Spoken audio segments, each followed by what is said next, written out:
Hello guys, সবাই বলো তো এটা কী মাছ? তো এই মাছটা আজকে ঝাল করবো আলু দিয়ে। তো প্রথম লবণ দিয়ে দিলাম, হলুদ দিয়ে দিলাম, দিয়ে ভালো করে মেখে তারপরে কড়াইতে তেল দিয়ে কড়াটা ভালো করে গরম করে তেল দিয়ে দিলাম। তারপরে আস্তে আস্তে মাছগুলো ছেড়ে দিলাম।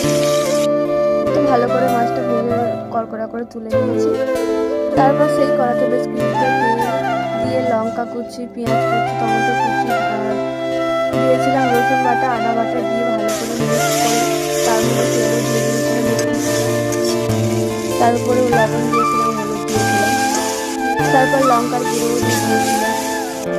তারপর আলু বেশ কিছুটা দিয়ে দিয়েছিলাম, কাটা ছিল আমি তুলে রেখেছিলাম আগে থেকে। আলুটা দিয়ে বেশ কিছুক্ষণ নাড়তে হবে, জল দিতে হবে হালকা একটুখানি, জল দিয়ে তরকারিটা কষাতে